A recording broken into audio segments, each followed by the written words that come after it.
Hi friends, चलो तो आज कोडिंग डिकोडिंग इस चैप्टर का नेक्स्ट स्टेप हम लोग देखते हैं। पहले स्टेप में हमने देखा था अल्फाबेट और नंबर चार्ट का यूज करना, छोटे छोटे एडिशन करना और लॉजिक लगाना।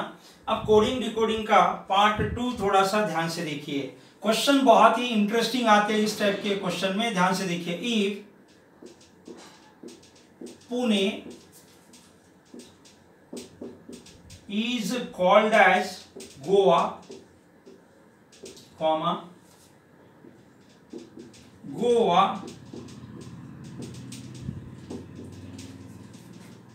is called as Kota, comma Kota is called as Delhi, Delhi is called as Nagpur. Then which is capital of India. बचपन में हमने बहुत ऐसे गेम खेले थे अजम्पशन के, अगर इसको ऐसा माना उसको वैसा माना। बहुत टिपिकल टाइप का क्वेश्चन है फ्रेंड, एक बार समझ लो तो एग्जाम में सबसे इजी वैरायटी ये आती है, बट इसको एक बार समझना बहुत जरूरी है। ध्यान से देखिए, इस पर्टिकुलर लैंग्वेज में this is a coding language. क्या बोलते हैं, अगर पुणे है तो पुणे को वो क्या बोलेंगे, गोवा। मतलब मुझे पुणे जाना है ऐसा कोई बोलेगा तो वो क्या बोलेगा, मुझे पुणे नहीं, कहां जाना है, गोवा।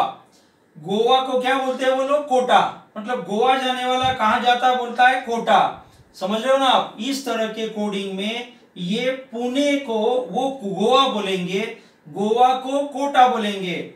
इस तरह के क्वेश्चन में एक सिंपल लॉजिक हमेशा ध्यान रखिए। क्वेश्चन पढ़िए, which is capital of India. Question पढ़ लिया, which is capital of India. Capital of India कौन सी है, एक्चुअली दिल्ली पे हाथ रखिए। आंसर नहीं आया। इन दिस लैंग्वेज बोला है। नॉर्मल वे अगर होता तो कैपिटल ऑफ इंडिया क्या आता, दिल्ली। बट इस लैंग्वेज में उन्होंने दिल्ली को क्या बोला है, Nagpur. Friend, in this language then capital of India क्या रहेगी हमारी, नागपुर। कंफ्यूज हुए होंगे तो एक बार ध्यान से, इस लैंग्वेज में सच सच नहीं है, अजम्पशन है। पुणे को गोवा बोला, गोवा को कोटा बोला, कोटा को दिल्ली बोला और दिल्ली को नागपुर बोला, दिल्ली को नागपुर बोला। तो यहां पर which is capital of India का एक्चुअल आंसर क्या था हमारा, दिल्ली। बट दिल्ली को वो लोग क्या बोलते हैं, Nagpur. So in this coding language capital of India क्या रहेगी, नागपुर। ओके फ्रेंड, बहुत इंटरेस्टिंग है। कैपिटल ऑफ इंडिया होती दिल्ली है, बट उन्होंने दिल्ली को इस लैंग्वेज में नागपुर बोला है, इसलिए इन this language capital of India हमारी क्या रहेगी, नागपुर। और एक क्वेश्चन के बाद मुझे लगता है इस तरह के क्वेश्चन में आपको कभी भी तकलीफ नहीं होगी। क्वेश्चन को ध्यान से देखिए फ्रेंड।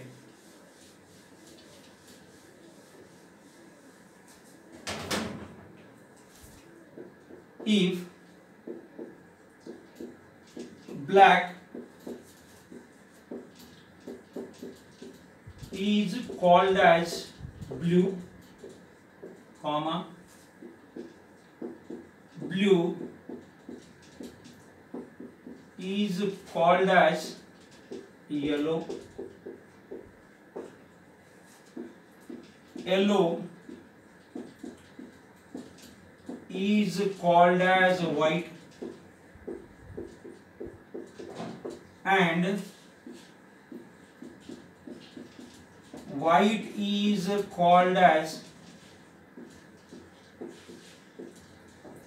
red। क्वेश्चन को आराम से नोट डाउन कर लो। कोडिंग लैंग्वेज में ब्लैक को ब्लू बोला, ब्लू को येलो बोला, येलो को व्हाइट बोला और व्हाइट को रेड बोला। इन this coding language question number 1,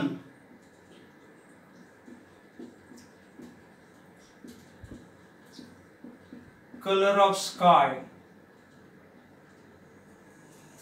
याद करिए हमने क्या किया था लास्ट क्वेश्चन में।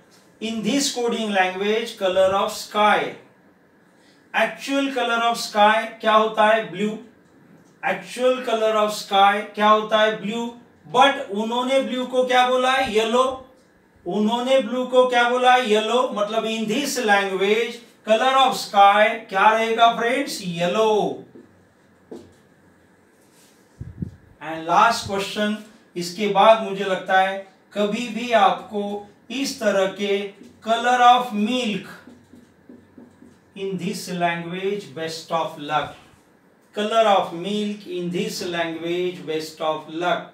पॉज कर लिया होगा वीडियो, सोच लिया होगा, और यस कलर ऑफ मिल्क होता कौन सा है? व्हाइट।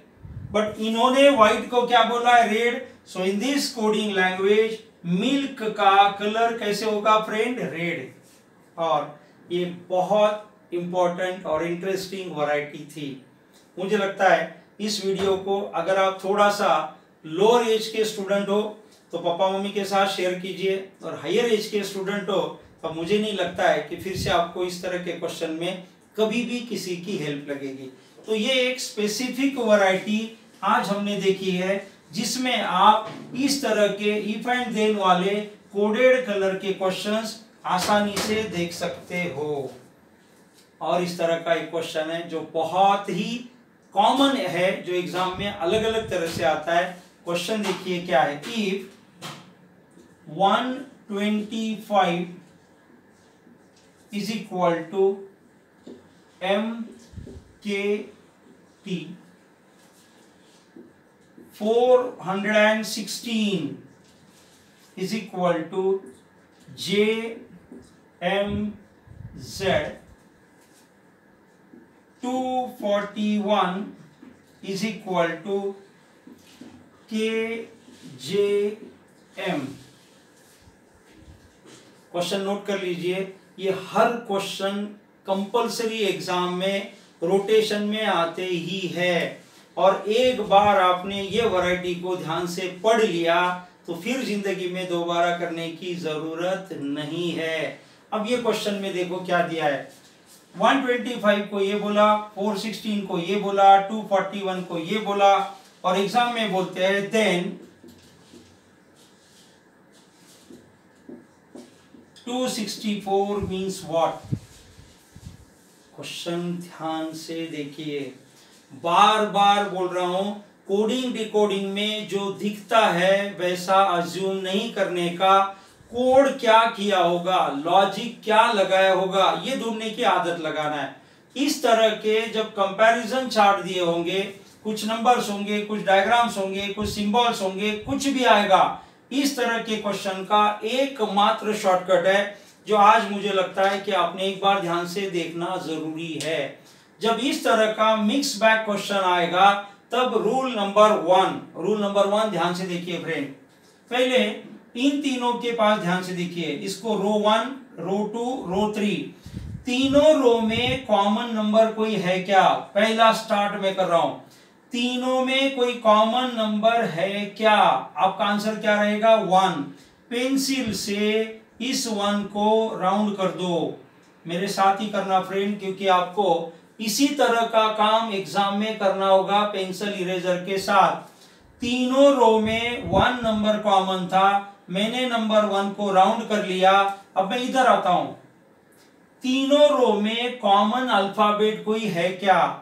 तीनों रो में कोई कॉमन अल्फाबेट है क्या? तो आपको अल्फाबेट क्या मिला है? M। ध्यान से देखना है, तीनों में इधर 1 कॉमन था, तीनों में इधर M कॉमन था। आपने रफ वर्क में साइड में लिखना है 1 का वैल्यू इस पर्टिकुलर क्वेश्चन में क्या लिया है? M। फिर से देखिए, तीनों रो कंपेयर किया, राउंड किया, मतलब अगली बार कंफ्यूजन नहीं होगा। अब हम बात करते हैं, ध्यान से देखना है अगले दो की। अब इन दोनों में कुछ कॉमन नंबर बचा है क्या? नहीं। कुछ कॉमन बचा है क्या? नहीं। इन दोनों में क्या कॉमन बचा है? सेकेंड थर्ड में कोई नंबर कॉमन है क्या? इमीडिएट आपका आंसर क्या आएगा? यस। इन दोनों में 4 कॉमन है। पहले इन दोनों में देखा, अभी तो कुछ कॉमन नहीं था, इन दोनों में 4 कॉमन है, इन्हीं दो को मैं यहां ले जा रहा हूं। अगर इन दोनों में 4 कॉमन है तो यहां मैं कंपेयर कर रहा हूं, तो इन दोनों में क्या कॉमन था फ्रेंड? जे। क्या कॉमन था? जे। मतलब मुझे 4 मतलब क्या मिला फ्रेंड? जे। अब और कहां कुछ कॉमन बचा है क्या? ध्यान से देखिए, फर्स्ट और लास्ट कंपेयर कीजिए। फर्स्ट सेकंड देखा, सेकंड थर्ड देखा, अब फर्स्ट एंड थर्ड देख रहा हूं।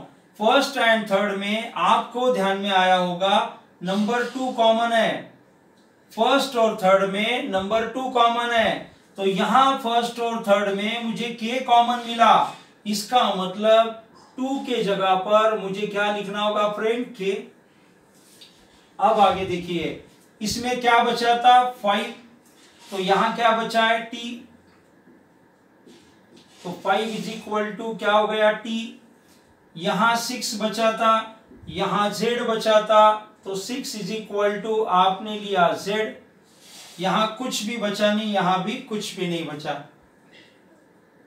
इस तरह से कंपैरिजन वाले चार्ट में थर्ड तीनों में पहले 2, सेकंड 2, फर्स्ट लास्ट कंपेयर कर कर राउंड कर कर आप इस तरह का चार्ट बनाते हो। बट एक चीज ध्यान रखना, ऐसे लकीली ये तीनों M1 और तीनों M ऐसा हर बार आएगा नहीं। अब अगले क्वेश्चन में आप देखोगे इनका सीक्वेंस भी बदल सकते हैं। कंफ्यूजन मत करो कि यहां 4 था, यहां J, यहां K था, यहां 2, ऐसा नहीं होगा।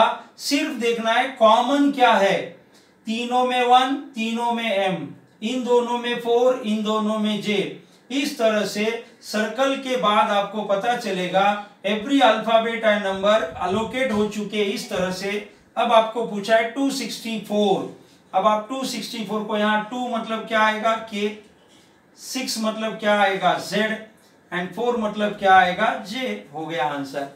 एक बार ऐसे क्वेश्चन में अगर ये फॉर्मेट आपको आ गया तो इस पर के चाहे कितने भी क्वेश्चन आओ, अभी कभी कभी वो क्या पूछेंगे? देन ध्यान से देखना है, T J Z is what? T J Z equal to what? लेकिन हमारे पास तो चार्ट रेडी है। टी के लिए उन्होंने क्या बोला था? 5। जे के लिए उन्होंने क्या बोला था? 4। जेड के लिए क्या बोला था? 6। इस तरह से इस चार्ट को यहां एक बार अगर ये अलोकेट हो गया तो नंबर पूछो या अल्फाबेट, कभी भी मिस्टेक नहीं होगी। ओके फ्रेंड, तो इस वैरायटी को जरा सा ध्यान से देखिए, क्योंकि अगले क्वेश्चन में कुछ और ट्विस्ट लेके आ रहा हूं। उस वक्त अगर आपको ये लॉजिक पेंसिल से सर्कल या बॉक्स, सो दैट कंफ्यूजन ना हो। So best of luck. इस तरह का एक बहुत इंटरेस्टिंग वैरायटी आप ले रहा हूं, और मुझे लगता है कि ये क्वेश्चन आ गया तो आज का हमारा ये जो सेकेंड इंपॉर्टेंट पार्ट था वो मुझे लगता है कंप्लीट हो गया है। ध्यान से देखिए, if MJY is triangle, circle, star, JNM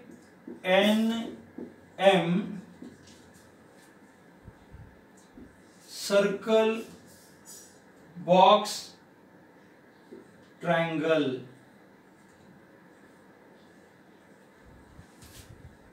KNJ is equal to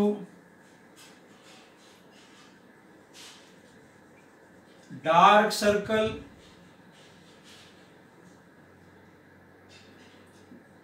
box or simple circle. Then question number A, KMY is what? Question number B, box, star, triangle is equal to what? आराम से question को देखिए friends, question note down कीजिए, pencil eraser ready रखिए। Pencil eraser के बाद compare कीजिए, तीनों में क्या, दोनों में क्या, लास्ट दोनों में क्या, सिंगल क्या, कंपैरेटिवली अलोकेशन कीजिए। और मुझे लगता है आंसर आएगा। आपने मुझे लगता है क्वेश्चन नोट डाउन कर लिया, पॉज भी कर लिया। अब मैं सॉल्व कर रहा हूं, अगर नहीं आया तो बाद में देखिए। अब यहाँ पर सबसे पहले हमारा रूल क्या था, तीनों में क्या कॉमन है, क्या तीनों में जे। मुझे देखो पहले क्वेश्चन में सीक्वेंस थी, यहाँ कुछ नहीं, इधर उधर उधर मिक्स है, ऐसा ही होगा, जरूरी नहीं है वो एक सीक्वेंस में आए। जे तीनों में आया, ऐसा कौन सा डायग्राम है जो तीनों में दिखाई दे रहा है, दैट इज सर्कल। तीनों में मुझे क्या दिखाई दिया है, सर्कल, मतलब जे का हमारा वैल्यू क्या हुआ फ्रेंड, सर्कल। अब हम बात करते हैं इन दोनों में क्या मिला। इन दोनों में मुझे क्या मिला है फ्रेंड, m। यहां m मिला है, यहां m मिला है, इधर मुझे m की जगह क्या मिल रहा है, ट्रायंगल। इन दोनों में क्या कॉमन मिला है मुझे, ट्रायंगल। सो m का वैल्यू हमारा क्या रहेगा, ट्रायंगल। अब हम लोग नीचे के दो रो में देखेंगे तो क्या मिला है, n यहां पर है, n यहां पर है, बॉक्स यहां पर है, बॉक्स यहां पर है, मतलब मुझे n की जगह पर क्या मिला है, बॉक्स। इसमें यहां क्या बचा है, y, इसमें क्या बचा है, स्टार। तो y मतलब हमारा क्या बन गया फ्रेंड, स्टार। नीचे के, नीचे डार्क सर्कल, के लिए हमने क्या लिया फ्रेंड, डार्क सर्कल। और ये हो गया हमारा अलोकेशन। इस तरह से आपको ध्यान रखना है, सीक्वेंस उल्टा पुल्टा कुछ भी आएगा, फिर से बार बार बोल रहा हूं कि ये दोनों n नीचे ऊपर आए तो ऐसे आना जरूरी नहीं है। रिपीट कर रहा हूं मैं बार बार, कंफ्यूजन प्लीज मत कीजिए कि यहां पर ये MEM ट्रायंगल आया तो ट्रायंगल हो सकता है, ट्रायंगल यहां भी आएगा, यहां भी आएगा, मतलब इधर का और उधर का सीक्वेंस जरूरी नहीं है, ऑकरेंस जरूरी है। तीनों में जे, तीनों में सर्कल, ऊपर में 2m, ऊपर में 2 ट्रायंगल, उनका पोजीशन इधर उधर हो सकता है। मतलब मैं जो बता रहा था उसका मतलब ऐसा होगा फ्रेंड कि कल अगर एग्जाम में ये ट्रायंगल यहां और ये सर्कल यहां, ऐसा भी आ सकता है। स्पेसिफिकली बता रहा हूं, मतलब आपको गलत फहमी ना होना चाहिए। अब देखो यहां पर जे जे जे, ये सर्कल यहां पर आया, ये सर्कल यहां गया और ये सर्कल यहां आया। इसका मतलब इस बार ऐसे भी सर्कल तीनों चाहिए तो चलेगा। और ट्रायंगल की जैसे हमने बात की थी, भले यहां पर m और m ऐसे दिखाई दे रहे हो, m और m ऐसे दिखाई दे रहे हो, अगर वो ट्रायंगल नीचे ऊपर ऐसे भी आए तो फर्क पड़ेगा नहीं। ये पर्टिकुलर चीज बताने के लिए मैंने जानबूझकर अभी सीक्वेंस आपके सामने बदली है कि एग्जाम में 2m चाहिए, मिल गए, तो यहां 2 सेम फिगर चाहिए, फर्स्ट लास्ट रहना जरूरी नहीं है। रिपीट कर रहा हूं, यहां फर्स्ट लास्ट है, इसका मतलब यहां फर्स्ट लास्ट ट्रायंगल हो बिल्कुल जरूरी नहीं है। यहां 2m होने चाहिए और यहां 2 ट्रायंगल कॉमन है। इस तरह से आपको ध्यान रखना होगा। मतलब फ्रेंड फिर से बता रहा हूं कि फर्स्ट लास्ट मतलब फर्स्ट लास्ट ऐसा नहीं है, आप उनका सीक्वेंस बदल सकते हो। मतलब कल जाकर ये सर्कल यहां और ये यहां आया तो भी फर्क नहीं पड़ेगा, ये वाला बॉक्स यहां गया तो भी फर्क पड़ेगा नहीं। मतलब आपको पोजीशनिंग पर ध्यान देना है। और मुझे लगता है अब आपका आंसर जो आना चाहिए था वो कैसा आएगा, के को उन्होंने क्या बोला है, डार्क सर्कल, एम को उन्होंने क्या बोला है, ट्रायंगल, और y को क्या बोला है, स्टार। बॉक्स को क्या बोला है उन्होंने, n, स्टार को क्या बोला है, y, और ट्रायंगल को क्या बोला है, m। हो गया आंसर।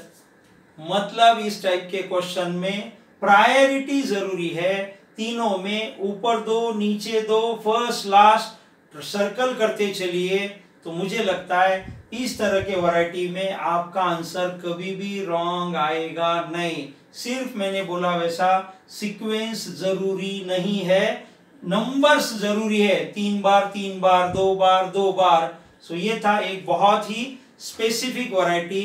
अब इन 2 क्वेश्चन का यूज कर अगर आप 3rd क्वेश्चन कर लेते हो तो मुझे लगता है कि आज का हमारा ये बहुत इंपॉर्टेंट कोडिंग डिकोडिंग वाला पार्ट समाप्त हो गया। ध्यान से, if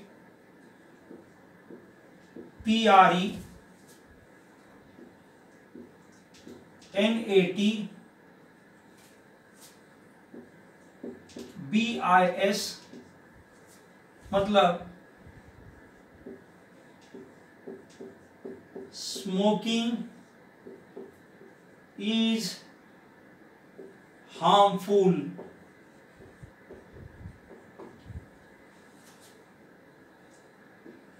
VOG DOR NAT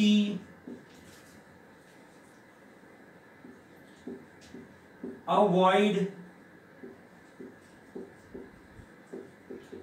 harmful habit, DOR PIS YEL please avoid smoking. Coding decoding का एक बहुत इंपॉर्टेंट क्वेश्चन आपके सामने। इन वर्ड्स के मीनिंग के पीछे नहीं जाना है। पहले यहाँ नंबर हुआ करते थे, फिर यहाँ सिंबल्स आए, अब इस तरह के कोडिंग वर्ड्स आ गए। हमारा लॉजिक सेम था, तीनों में कॉमन, दोनों में कॉमन, वही हमारा लॉजिक अभी भी रहेगा। फ्रेंड, आप इस वीडियो को यहाँ पर पॉज कर लीजिए, हर चीज को कंपेयर करके देख लीजिए। फिर से बता रहा हूं, इनके मीनिंग की कोई आवश्यकता नहीं है। ये सिर्फ कोडिंग में दिए हुए वर्ड्स है इन पर्टिकुलर वर्ड्स के लिए, इसलिए इसके मीनिंग ढूंढना नहीं है। चलो अब हम लोग स्टार्ट करते हैं आराम आराम से। मैं क्या कर रहा हूं, ध्यान से देखिए। अब मैं ये देख रहा हूं, ये PRE और कहीं है क्या? नहीं है। NAT और कहीं है क्या? एक तरीका, और दूसरा उधर का तरीका। उधर का तरीका मतलब क्या है? इन दोनों में, ऊपर के तीनों में तो कुछ कॉमन नहीं है। ऊपर वाले दोनों में क्या कॉमन है? ध्यान से देखिए, ऊपर वाले दोनों में हार्मफुल ये वर्ड कॉमन है। आप बोथ साइड वर्क कर सकते थे। रिपीट कर रहा हूं, मैंने आपको बोला था या तो इधर कॉमन देखिए, इन ऊपर वाले दोनों में NAT वर्ड कॉमन था। ऊपर वाले दोनों में, तीनों में तो इधर भी कॉमन नहीं है, इधर भी कॉमन नहीं है। NAT इधर कॉमन है और हार्मफुल इधर कॉमन है। मतलब NAT के कोडिंग का हमारा वर्ड हमें क्या मिला है फ्रेंड? हार्मफुल। चलो आगे चलते हैं। अब स्मोकिंग यहां मिला है और स्मोकिंग यहां मिला है, मतलब first and last. Smoking word मुझे यहां मिला है और स्मोकिंग वर्ड मुझे यहां मिला है। फर्स्ट और लास्ट दो ही जगह पर स्मोकिंग है, तो फर्स्ट और लास्ट में कॉमन क्या है मुझे देखना है। फर्स्ट और लास्ट में मुझे कॉमन मिला BIS, इसीलिए BIS का उनका मतलब क्या हुआ? स्मोकिंग। अब और क्या कॉमन दिखता है देखो, अवॉइड यहां है, अवॉइड यहां पर है। सेकेंड एंड थर्ड में मुझे अवॉइड ये वर्ड कॉमन मिला, सेकेंड एंड थर्ड। तो सेकेंड थर्ड में मुझे क्या मिला? DOR। DOR का वर्ड मुझे क्या मिला फ्रेंड्स? अवॉइड। ये हो गए हमारे कंपैरिजन। अब यहां पर PRE किसके लिए बचा है? इज। PRE किसके लिए बचा है? इज। VOG किसके लिए बचा है? हैबिट। VOG किसके लिए बचा है? हैबिट। और YEL किसके लिए बचा है? प्लीज। YEL किसके लिए बचा है? प्लीज। इस क्वेश्चन में आपको मैं जो सीक्वेंस की बार बार बात कर रहा था वो बहुत अच्छी तरह से क्लियर हो गई है। कैसे क्लियर हुई है देखिए, smoking smoking smoking smoking first last, तो फर्स्ट लास्ट के लिए मुझे BIS और BIS मिला।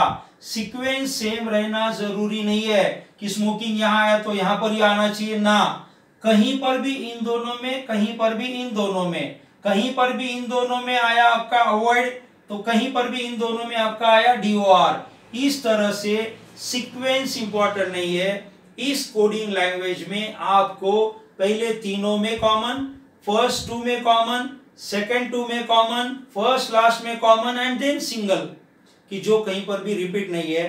तो मुझे लगता है कि ये एक बहुत इंपॉर्टेंट वैरायटी आज हम लोगों ने हंसते खेलते देखी है। रिक्वेस्ट इतना ही है, ये तीनों क्वेश्चन आज का वीडियो होने के बाद घर पर रिपीट देखिए और इस तरह के 3 क्वेश्चन खुद बनाइए। हाँ फ्रेंड, कोडिंग डिकोडिंग में मैंने आपको पहले भी बोला था कि आप हमारी वीडियो देखने के बाद क्वेश्चंस बनाने लग जाइए, क्योंकि अगर ये आप बनाओगे तब आपको पिक्चर ध्यान में आएगा, और ट्विस्ट कर कर बनाए तो आपके फ्रेंड और परिवार के साथ ऐसा काम करो कि मेंटल एबिलिटी आने वाले कॉम्पिटिटिव एग्जाम में हमारा आउट ऑफ मार्क्स देने वाला सब्जेक्ट रहेगा। So best of luck. Video 1 और वीडियो 2 को ध्यान से देखिए, सिमिलर टाइप के क्वेश्चंस बनाइए, हो सकता है थोड़े टफ बनाइए लेकिन लॉजिक मत बदलिए। जैसे यहाँ पर 3 3 2 2 1 1 मिक्स कीजिए, सीक्वेंस बदलिए, मजा आने दीजिए, वर्ड बदलिए। Right, so thank you.